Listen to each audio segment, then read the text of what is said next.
جن حالات سے ہم گزر رہے ہیں یہ کوئی معمولی حالات نہیں ہیں. یہ وہ زمانہ ہے جس کے بارے میں اللہ کے نبی صحابہ کو ڈرایا کرتے تھے. صحابہ ڈر ڈر کر جیتے تھے کہ فتنوں کا زمانہ آنے والا ہے, آزمائشوں کا زمانہ آنے والا ہے, امت مسلمہ پر حالات آنے والے ہیں. اور اللہ کے رسول نے فرمایا ایسے حالات کے زمانے میں ایمان پر مضبوطی سے جمنے والے لوگ مٹھی بھر رہیں گے. اربوں خربوں کی جو گنتی ہمیں نظر آ رہی ہے یہ صحیح گنتی نہیں ہے. جب آزمائشیں ہوتی ہیں, حالات آتے ہیں, ایسے حالات میں ایمان پر استقامت کے ساتھ جمے رہنے والے لوگ ہی آج کے زمانے میں کامیاب ہے. ورنہ بہت بڑی تعداد ہماری صفوں میں ایسے لوگوں کی ہے جو حالات کو دیکھ کر اپنے عقیدوں کو خراب کر رہے ہیں, اپنے ایمان کو بدل رہے ہیں. اللہ قرآن میں فرماتے ہیں اتخشونہم فاللہ احق ان تخشوا ان کنتم مؤمنین. کیا تم دنیا کی طاقتوں سے ڈر رہے ہو؟ ان سے ڈر کر تم اسلام پر چلنے سے دور بھاگ رہے ہو؟ ان سے ڈر کی وجہ سے تم اپنی نمازوں کو, اپنی اذانوں کو, اپنے پردے کو, اپنی تعلیم کو روک رہے ہو؟ اللہ فرما رہے ہیں فاللہ احق ان تخشوا, کہ اگر ڈرنے کا حق تھا تو تمہیں صرف اللہ سے ڈرنے کا حق تھا. اگر تم ایمان والے رہتے تو حقیقت میں اللہ سے ڈرتے. معاشرے کا حال دیکھیے, کتنے مسلمان ہیں آج جو حکومتوں کے ظلم سے ڈر کر, بادشاہوں کے ظلم سے ڈر کر, معاشرے کے ظالموں کے ظلم سے ڈر کر اپنے آپ کو پلٹنے کی کوشش کر رہے ہیں, اپنے آپ کو روکنے کی کوشش کر رہے ہیں. بہت پورے ملک کے اندر اس وقت یہی وبا چل رہی ہے. آج ایسے حالات ہیں کہ مسلمانوں کو ڈرایا جا رہا ہے, امت مسلمہ کو دھمکایا جا رہا ہے. ایک طرف اللہ کا ڈر ہے, دوسری طرف دنیا کی طاقتوں کا ڈر ہے. ایسے وقت میں امتحان کے لیے ہم میں سے کتنے لوگ تیار ہیں؟ ہم خود اپنے گھروں کا محاسبہ کریں. کتنے ہمارے گھر کے اندر ایسے ہیں کہ ہم مر جائیں گے لیکن اللہ کے علاوہ کسی سے نہیں ڈریں گے. اس کی سزا میں ہمارے جسم کے چاہے ٹکڑے ٹکڑے ہو جائے, ہم اس سزا کو اپنے لیے خوش قسمتی سمجھ کر قبول کریں گے, لیکن اللہ کے علاوہ کسی سے نہیں ڈریں گے. کیا ہمارے گھروں کے مردوں اور عورتوں کا آج یہ ایمان ہے؟ بتائیے آپ. ایسے حالات میں ہم گزر رہے ہیں تو بہت حالات اس وقت اس ملک کے مسلمانوں کے لیے خاص طور سے اللہ کی طرف سے ایک آزمائش کی گھڑی ہے ہمارے لیے. اور یہ کوئی نئے نہیں ہے, پہلے بھی آزمایا گیا, اس کے بعد بھی آزمایا گیا, ہم کو بھی آزمایا جائے گا, ہماری نسلوں کو بھی آزمایا جائے گا.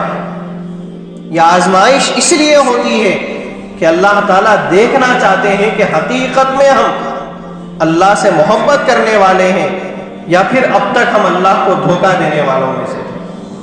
یہ حالات کے ذریعے ہمارا امتحان ہوتا ہے.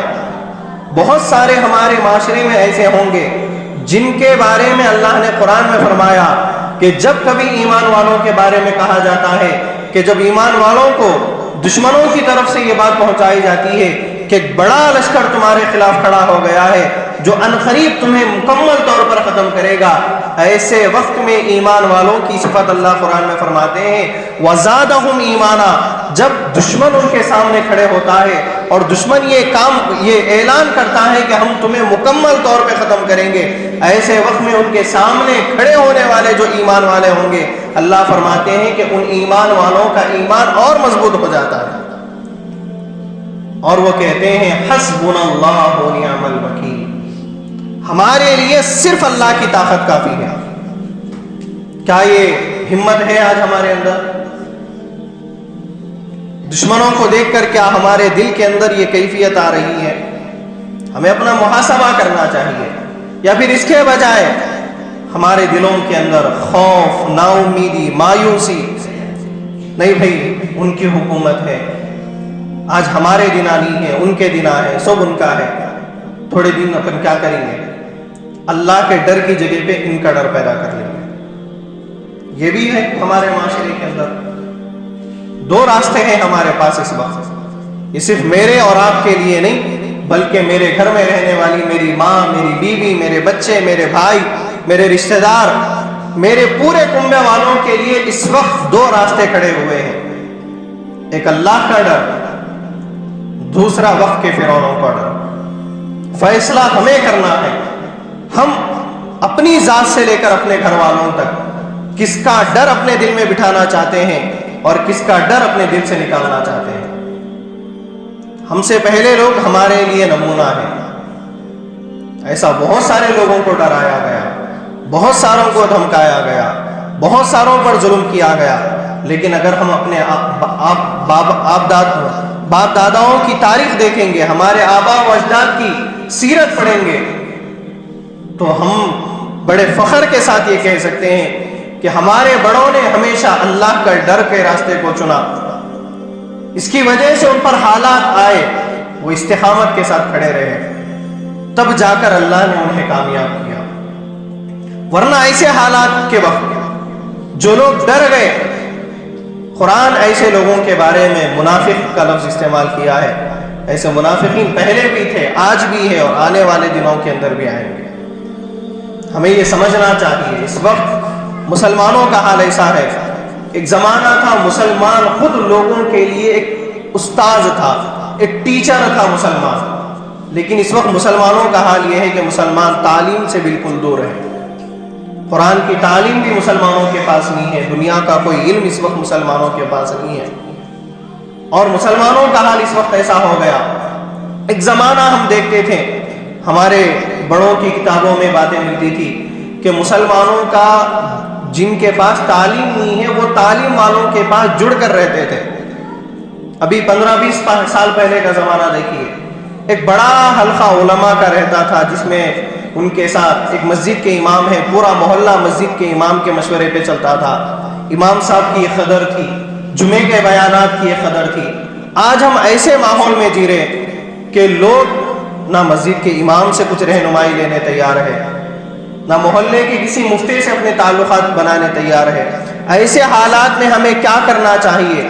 یہ خود بھی مطالعہ کرنے تیار نہیں ہے اور نہ کسی سے مشورہ کرنے تیار ہے۔ اور جمعے کے بیانات کا حال دیکھیے، پورے محلے کے اندر ہر مسجد کا یہی حال ہے جو ہماری مسجد کا ہے کہ پورے محلے کے اندر جمعہ پڑھنے آنے والے لوگ کتنے ہیں؟ آدھے بھی نہیں ہیں، اور جو آتے ہیں تو آنے کا وقت کب ہے؟ آخری 5-10 منٹ کا ٹائم بڑی مشکل سے وہ نکال کر آتے ہیں، 5-10 منٹ، جبکہ خطیب صاحب کی پوری بات ختم پہ رہتی۔ تو ایسے وقت میں مسلمانوں کو سمجھنے کی ضرورت ہے کہ ہم جو دنیا، کاروبار، اپنی خواہشات کے پیچھے لگے ہوئے ہیں، ان خواہشات کی چکر میں ہم اپنی دنیا بھی برباد کر رہے ہیں، اپنی آخرت بھی برباد کر رہے ہیں۔ ہم یہ سمجھ رہے ہیں ہم اتنا کاروبار کر رہے ہیں، اتنا بزنس ہے ہمارا کہ ہمارا کو جمعے کا بیان سننے ٹائم نہیں ہے، قرآن روز کھول کے پڑھنے کے لیے ٹائم نہیں ہے، قرآن سمجھنے کے لیے ہمارے پاس ٹائم نہیں ہے، تو یہ ہم کاروبار جو کر رہے ہیں اپنی بربادی کر رہے ہیں۔ ابھی دیکھیے کیا چل رہا تھا پورے ملک کے اندر، اتنی قربانیوں کے بعد ہمارے بڑوں کی، مسلمانوں کا دیکھیے آپ، سال بھر مسلمان محنت کرنے کے بعد جو زکوٰۃ نکالتے ہیں، کروڑوں روپے کی زکوٰۃ سے بنے ہوئے یہ مدارس پورے ملک کے اندر لاکھوں کی تعداد میں ہیں۔ اب وہ مدارس بالکل ختم ہونے کے وقت میں آ گئے۔ مساجد کا بھی حال یہی ہے، مدارس کا بھی حال یہی ہے۔ اگر ہم اس وقت اپنے علاقے کے مدرسے اور مسجد کو نہیں بچا سکے تو سمجھ لینا چاہیے کہ ہم اپنے آپ کو ہرگز نہیں بچا سکتے۔ ہم اللہ کے گھر کو نہیں بچائیں گے تو کیا اللہ ہمارے گھر کو بچائے گا؟ اور اللہ تعالیٰ قرآن میں ایک جگہ پر فرما رہے، تمہیں اللہ دوسرے علاقوں کے بارے میں نہیں پوچھیں گے۔ یسألوک، ایک جگہ پر اللہ فرما رہے تمہیں تمہاری بستی کے بارے میں پوچھا جائے گا، تمہارے علاقے کے بارے میں پوچھا جائے گا۔ اب بھی وقت ہے ہمارے پاس، ہم اپنے علاقے کے اندر تعلیم کو عام کریں، ہر کوئی اپنے گھر کے مردوں کو، خواتین کو، بچوں کو قرآن سمجھ کر پڑھنے کی ترغیب دے، قرآن سمجھنے کی طرف اپنے آپ کو مائل کرے، اپنے گھر والوں کو سمجھائے، ایسے حالات میں ہمیں کیا کرنا چاہیے، اس کے لیے آپ کو کوئی بیان کی ضرورت نہیں ہے، کسی مشورے کی ضرورت نہیں ہے۔ اللہ خود آپ کو ایک مشورہ قرآن کی شکل میں دیے ہیں، وہ مشورے کو پڑھیے۔ کیسا ہم ایسے حالات سے نکل سکتے ہیں، اس کے لیے کیا طریقہ ہے، اللہ نے کیا اسٹریٹجی بنانے کا ہمیں حکم دیے ہیں، یہ سب اس وقت ہمیں کرنا ضروری ہے۔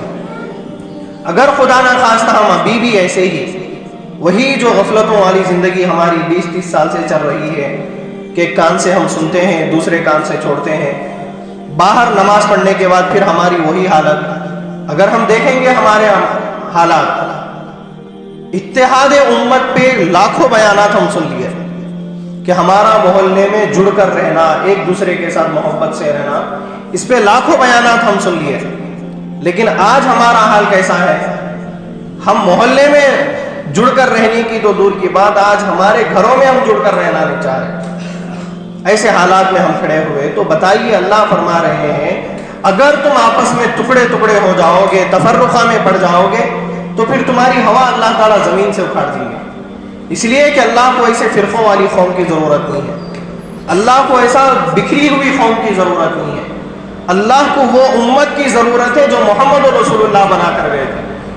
وہ امت بنے گی ہمارے اتحاد سے، محلے کے چھوٹے چھوٹے جھگڑوں کو، محلے کی چھوٹی چھوٹی لڑائیوں کو، آپسی اختلافات کو، یہ مکمل طور پہ ختم کرنے کا وقت ہے۔ آپس میں مل جل کر بیٹھ کر ہمارے آج دوستانے کے اندر جو تذکرے ہو رہے ہیں، تھوڑی طرف ادھر دیکھیے، اور ہمارا دشمن آپس میں جب ملتا ہے تو کیا باتیں ہوتی ہے، دونوں طرف آپ سوچیے۔ ہر دن ہمارا دشمن جب اس کے دوستوں سے ملتا ہے، کس طریقے سے اس علاقے کے اندر، اس علاقے کے مسلمانوں کو ختم کیا جائے، ان کو کمزور کرنے کے لیے کیا طریقہ اختیار کیا جائے، ان کی سب و روز کی یہی کوششیں ہیں۔ اور ایک طرف ہم ہیں، ہم آپس میں ملتے ہیں تو کاروبار کی باتیں، دنیا کی باتیں، ادھر ادھر کی غیبتیں، کبھی ہم اپنے علاقے کے بارے میں یہ نہیں سوچتے کہ کل کے دن ہماری اس مسجد کے اوپر، یا ہمارے اس مسجد کے کسی عالم کے اوپر، یا ہمارے علاقے کے کسی مدرسے کے اوپر، یا کسی نوجوان کے اوپر کل کے دن ظلمن کچھ ہو گیا تو اس کے لیے ہم کیا کرنا چاہیے۔ یہ مشورے آج ہمیں کرنے کی ضرورت ہے، پلاننگ کرنے کی ضرورت ہے۔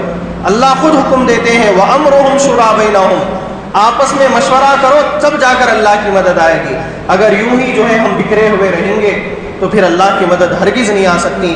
اللہ تعالیٰ سے دعا ہے کہ اللہ تعالیٰ ہم سب کو ان باتوں کو صحیح معنی میں سمجھنے کی توفیق نصیب فرمائے۔ جو حضرات سنت ادا نہیں کرے سنت